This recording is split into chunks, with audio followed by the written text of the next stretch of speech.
যে আওয়ামী লীগের কেন্দ্রীয় অফিস, সেই অফিসটার সামনে একটা ব্যানারটা নিয়ে, ব্যানারটার নাম কি, আন্তর্জাতিক ফ্যাসিজম ও গণহত্যা গবেষণা ইনস্টিটিউট। ইনস্টিটিউট কিন্তু, এখন এই ইনস্টিটিউটটা কোথায় এক্সিস্ট করে আমি না অনেক খুঁজলাম, আজকে সারাদিনে খোঁজাখুঁজি করছি, জানি না, কোথাও পেলাম না। এবং এই ইনস্টিটিউটের প্রধানকে অথবা দ্বিতীয় ব্যক্তিকে আমি প্রথম আলোকে নিউজ দেখছিলাম, ওরা নিজেরা জিজ্ঞাসা করেছে শীর্ষ ব্যক্তিকে, যারা ওখানে ছিল তারাও জানে না।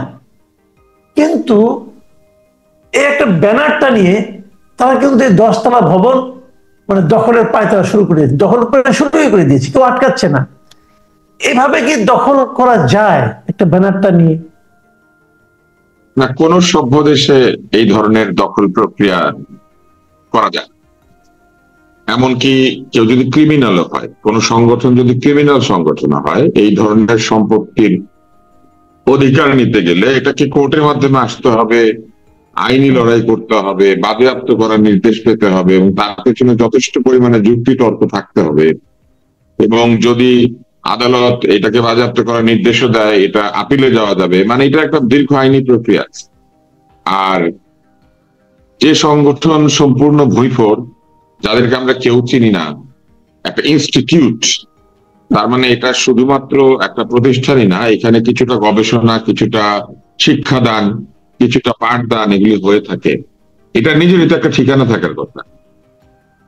মানে সে তো আর এই বাড়িটা দখল করেই প্রথমে এটা বানাচ্ছে না, নিশ্চয়ই ইনস্টিটিউটটার একটা ঠিকানা আছে, এটা নিশ্চয়ই রেজিস্ট্রেশন আছে, এটা নিশ্চয়ই কোথাও না কোথা থেকে অনুমতি আছে।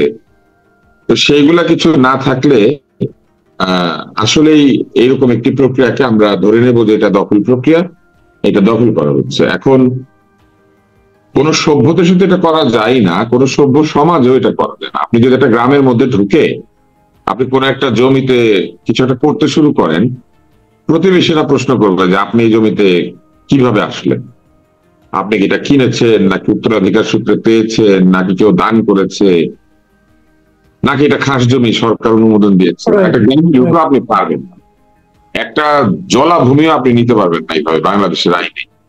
সেইখানে বঙ্গবন্ধু এভিনিউর উপরে এত বছর ধরে একটা জায়গা, যেটা একটা রাজনৈতিক দল ব্যবহার করছে, এবং রাজনৈতিক দলটা বৃহৎ একটি রাজনৈতিক দল, যদিও তার কার্যক্রম এখন স্থগিত বা ভবিষ্যতে তারা কার্যক্রম করতে পারবে কিনা সেটার কোনো নিশ্চয়তা নাই, কিন্তু সম্পত্তিটা তো তাদের। তো কেউ ধরেন যদি মরে গেলে তার সম্পত্তি দখল করা না যায়, কেউ যদি নির্বাসনে চলে যায় তাহলে যদি সম্পত্তি দখল করা না যায়, বহু বছর আগে যারা এখানে সম্পত্তি পেলে ভারতে বা পাকিস্তানে চলে গিয়েছেন, তাদের সম্পত্তি নিয়েও যদি নানান রকম আপত্তি থাকে বা অধিকারের লড়াই থাকে, তাহলে এইটা তো আমি মনে করি অত্যন্ত গর্হিত কাজ হচ্ছে। এবং এটা প্রমাণ করে দিচ্ছে যে বর্তমানে যে প্রশাসন আছে, এই প্রশাসন আইনের প্রতি শ্রদ্ধাশীল না। এই প্রশাসন আসলে ত্রিচারী, এটা দ্বিচারিতাও বলবো না, এটা ট্রাইকোটোমাস। মানে একদিকে তারা ন্যায় নীতি আন্তর্জাতিক আইনের কথা বলেন, আরেক দিকে তারা এনসিপি এবং কিছু দলকে একেবারে প্রকাশ্য পক্ষপাত করেন, আরেক দিকে তারা দেশের যে আইনের শাসন এবং দেশের যে সংবিধান এবং অন্যান্য বিষয়াবলী আছে সেগুলিকে বৃদ্ধাঙ্গুলি প্রদর্শন করে এরকম লুটপাট, ভাঙচুর, সম্পত্তি দখল, ভুয়া অর্গানাইজেশনের পেছনে দাঁড়িয়ে যাওয়া, এগুলা তারা করছেন। এটা এক ধরনের ত্রিচারিতা। যেমন ধরেন এনসিপির নিবন্ধন নাই, তারা এটার পিছনে দাঁড়িয়েছেন, এই ইনস্টিটিউটের কোনো ঠিকানা নাই, এটাকে কেউ বাধা দিচ্ছেন না। এগুলা আসলে এই যে বাধা না দেওয়াটা, এটা দেখে আমার একটা কথা মনে পড়লো, আপনি নিশ্চয়ই খেয়াল করেছেন যে একটা মানে হিন্দি একটা মুভি ছিল না, পিকে? হ্যাঁ, পিকে, আমির খান, অত্যন্ত সুন্দর মুভি, এটা দার্শনিক একটা মুভি, কিন্তু এটার ভিতরে অনেক মেসেজ আছে। ওই মুভিতে আপনি খেয়াল করেছেন, ও যখন নানা রকম ওর ওই রিমোটটা ফেরত পাওয়ার জন্য নানা জায়গায় যায়, তো ওই লোকজন তাকে চট থাপড় মারে, সে করে কি এই গালে একটা দেবতার ছবি লাগায়, এই গালে একটা দেবতার ছবি লাগায়, একদিকে হয়তো শিবের লাগালো, একদিকে গণেশের লাগালো, তো যে মারতে আসে ওটা দেখে আর মারে না। তো আমার কাছে মনে হলো কি, এরা যে ইনস্টিটিউটের নামটা ব্যানারটা টানিয়েছে, এটা অনেকটা ওইরকম যে আমি এখানে ব্যানারটা নিয়েছি, অতএব এখানে কেউ কিছু আমাকে জিজ্ঞাসা করবে না। এই ব্যানারটাই কিন্তু এখন দেবতার ভূমিকা অবতীর্ণ, দেবতার ছবির ভূমিকা অবতীর্ণ হচ্ছে। এই যে মানসিকতাটা, এই মানসিকতাটা সমাজটাকে কোন দিকে নিয়ে যাবে? এই মানসিকতাটা সমাজকে আইন ভঙ্গ করার দিকে নিয়ে যাবে। যার জোর আছে কিংবা যার মব আছে কিংবা যার পৃষ্ঠপোষকতা আছে কারো, সে এরকম ফেলে থাকা, পড়ে থাকা, পরিত্যক্ত অথবা কোনো কারণে দখল হারানো লোকদের জমি জমা, বাড়ি গাড়ি, এটা সেটা নানান কিছু নিয়ে ফেলতে শুরু করবে। এইটাকে বলে মাছের আইন, এটাকে বলে মাৎসর ন্যায়, এইটাকে বলে কেওস, এটাকে বলে অ্যানার্কি, অরাজকতা। এবং সেই দিকে সমাজকে ঠেলে দেওয়ার জন্য একদল লোক বেশ আগ্রহের সাথে কাজ করছেন বলে আমার মনে হচ্ছে। আপনি দেখেন, এই বাড়িটা যিনি পরিষ্কার করছেন তার কোনো পরিচয় না, একটা ছবি এসেছে। আবার এই বাড়িতে নাকি যারা পরিষ্কার করছেন তারা এই বাড়ির মধ্যে দখল করে থাকতেন, ওইখানেই এই বাড়িটাকে ময়লা করেছিলেন এবং ওইটার দখল নিয়েছিলেন, তারাই নাকি আবার এখন ঝাড়ু টাড়ু দিচ্ছেন, তাদেরকে দিন মজুরির ভিত্তিতে নিয়োগ করা হয়েছে। মানে বিষয়গুলি খুবই হাস্যকর এবং খুবই আশঙ্কাজনক। ব্যাপারটা কিরকম হয়েছে আমি আপনাকে বলি। ধরেন আপনি, একসময় ছিল বাংলাদেশ থেকে মানুষ 3 মাস 4 মাসের জন্য তীর্থযাত্রায় যেত, হজ করতে চলে যেত, ওই আকাশে চলে যেত, 2-3 মাস পরে ফেরত আসতো। এখন বাংলাদেশের মানুষ তীর্থযাত্রা যাইতে পারবে না, চলে গেলে এসে দেখবে যে কেউ তার বাড়ি ঝাড়ু দিচ্ছে, কেউ সেটা দখল করে নিয়েছে, আন্তর্জাতিক বসবাস ইনস্টিটিউট নাম দিয়ে কেউ মনে করেন বাসস্থান মানে ঢুকে পড়েছে, কেউ আন্তর্জাতিক পরিচ্ছন্নতা ইনস্টিটিউট নাম দিয়ে ঝাড়ু দিচ্ছে। মানে এগুলা যে কত বড় অন্যায় এবং এগুলা যে কি ধরনের উদাহরণ তৈরি করা হচ্ছে, এইটা আমি মনে করি যে আমাদের এই সরকার ক্ষমতায় না আসলে আমরা বুঝতাম না। আমরা ভেবেছিলাম যে এই সরকারে যারা আছেন তাদের অনেক আন্তর্জাতিক অভিজ্ঞতা, তারা কিন্তু প্রত্যেকেই বাংলাদেশের চেয়ে বিদেশে বহু সময় কাটিয়েছেন। এদেরকে আপনি দেখবেন Australia, New Zealand, England, Papua New Guinea, Haiti, Honolulu, কোনো জায়গা বাদ নাই তারা সেমিনার সিম্পোজিয়াম করে না। কিন্তু তারা যে দেশে আসলে পরে সব ভুলে গিয়ে তারা যে একটা জঙ্গলের আইন প্রতিষ্ঠা হতে দিচ্ছেন, এটা তাদের কাছ থেকে আমাদের প্রত্যাশা ছিল না। যে ভদ্রলোক আমাদের প্রধান উপদেষ্টা, উনি নরওয়ে, সুইডেন, সুইজারল্যান্ড এদের সাথে ঘনিষ্ঠ, উনি নোবেল পুরস্কার পেয়েছেন, উনি পৃথিবীর দেশে দেশে হাটে মাঠে ঘাটে মোটিভেশনাল বক্তৃতা দেন, উনি বক্তৃতা দিলে $1,00,000 পারিশ্রমিক পান। এগুলি আমাদের কাছে একসময় গর্বের ব্যাপার ছিল। উনি যেসব কথা বিদেশে বলেন, যেসব দেশে যান, ওইসব দেশে কিরকম পারা যায় কিনা, এটা তো একটা প্রশ্ন। উনি যে নরওয়েতে যান, উনি যে গ্রামীণ ফোনে শেয়ার আছে ওনার এবং নরওয়ের যে টেলিনর আছে, সেইখানে মনে করেন একটা বাড়িকে এইভাবে গিয়ে আমি দখল করে নিতে পারবো নরওয়েতে, যে আন্তর্জাতিক নোবেল গবেষণা ইনস্টিটিউট নাম দিয়ে ধরেন নিয়ে নিলাম, কিংবা আন্তর্জাতিক ইন্টারিম রিসার্চ ইনস্টিটিউট নাম দিয়ে মনে করেন আমি নরওয়ের মাঝখানে, নরওয়ের প্রধান শহরের প্রধান রাস্তার পাশে একটা নিয়ে নিলাম আন্তর্জাতিক ইন্টারিম ইনস্টিটিউট নাম দিয়ে, পারবো? আচ্ছা, একটা কথা বলেন, আপনাকে এই কিছু বললেই না খালি কিন্তু বলা হয়ে থাকে যে সংস্কার করবে, এই জন্যই আমরা সবকিছু করতেছি, আমাদের কেবল মানে নতুন একটা নির্বাচনটাই মূল লক্ষ্য ছিল না, মূল লক্ষ্য ছিল সংস্কারের। আমার না একটা প্রশ্ন মাঝে মাঝে আসে যে এরা যে একটা সংস্কার করবে, তারা সংস্কার করে যে কাজটা করতে চায়, যে তাদের যে আদর্শিক যে মানে চেহারাটা তারা দিতে চাচ্ছে সরকারকে, প্রশাসনকে, তার কি কোনো একটা নমুনা এই বর্তমান সরকার তার আচরণে, তার কর্মকাণ্ডে, তাদের জীবনে দেখাতে পেরেছে? খুবই কম। কিছু তো পারবেনি, কারণ একটা রাষ্ট্র যখন চলে তাকে কোনো কারণ ছাড়াই তাকে বহু কাজ করতে হয়, যেটা ঠিক, তার হয়তো সম্পূর্ণ ভেঙে পড়ে যাবে। তো ধরেন তারা ঈদের সময় প্রচুর মানুষকে এবার ভোগান্তি ছাড়া দেশে পাঠাতে পেরেছেন, নিজে যার যার বাড়িতে পাঠাতে পেরেছেন। তারপরে বিদ্যুৎ নিয়ে সবাই চিন্তিত ছিল, তারা বিদ্যুৎ সমস্যাকে বেশ ভালোভাবে হ্যান্ডেল করেছে। তারা কিছু কিছু জায়গাতে কিছু কিছু সংস্কার করেছেন, যেরকম টিএসসি তে তারা সংস্কার আনার চেষ্টা করেছেন। অথবা নারী কর্মকর্তাকে স্যার বলা যাবে না, এটা সংস্কার। নারী কর্মকর্তাকে স্যার বলা যাবে না, মানে স্যার বলার দরকার নাই। আমি কিন্তু ইচ্ছা করলে আপনাকে স্যার ডাকতে পারি, স্যার বলা বাধ্যতামূলক না, কিন্তু আমি একজন নারী কর্মকর্তাকে স্যার ডাকলে অসুবিধা কি? মানে আমার ইচ্ছা, উনি যদি অ্যাকসেপ্ট করেন। কিন্তু বিধান করা হয়েছিল, এটা তারা বাদ দিয়ে দিয়েছে যে নারী কর্মকর্তাকে স্যার ডাকতে। বাংলাদেশ ব্যাংকের পোশাকের সংস্কার তো করা হলো না। বাংলাদেশ ব্যাংকের পোশাকের সংস্কারটা খুব বাজে জিনিস হয়েছিল, এটা নিয়ে হয়তো আমরা একটু পরে আড্ডা দিতে পারবো। তবে তারা কিছু কিছু সফলতা দেখিয়েছেন, কিন্তু সেগুলো ওনারা না থাকলেও সফলতা হতো।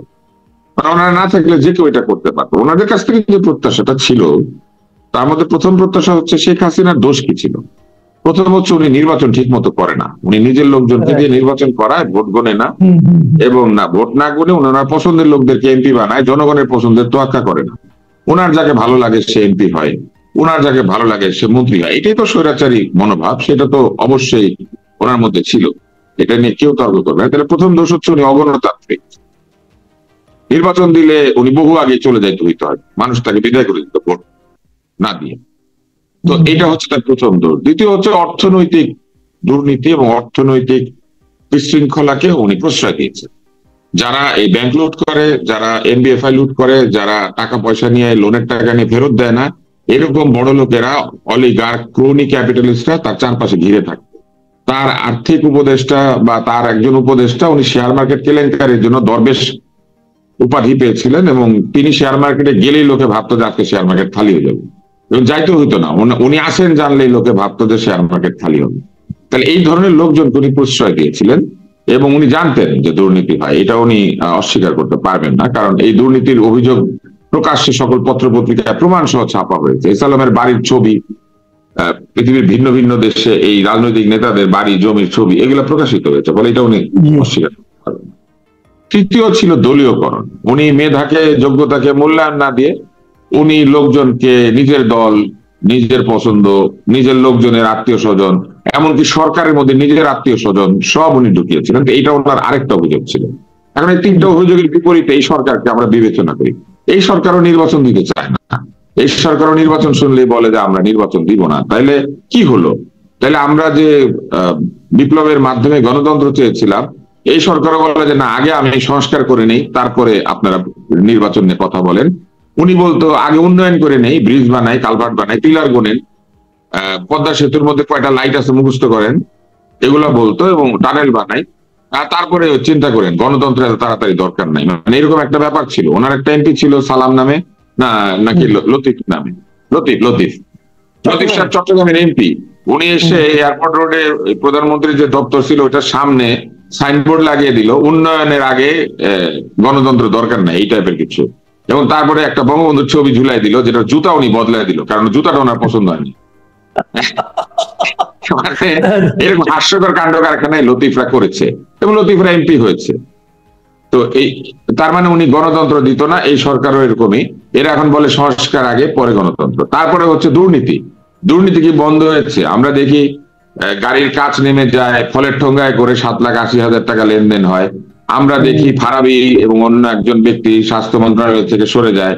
আমরা দেখি কোনো পথ ছাড়াই গাজী সালাউদ্দিন তানভীর নামে একজনের বিরুদ্ধে 400 কোটি টাকার অভিযোগ ওঠে। আমরা দেখি একজন তরুণ উপদেষ্টার, যিনি বন্দুকধারীও বটে, সে বন্দুকধারী উপদেষ্টার এপিএস, তিনি 300 কত কোটি টাকার অভিযোগে পড়ে যান। তার মানে তো একই ঘটনায় আছে, একজনের পিয়ন 16 বছরে 400 কোটি, আরেকজনের এপিএস 10 মাসে বা 9 মাসে 300 কোটি।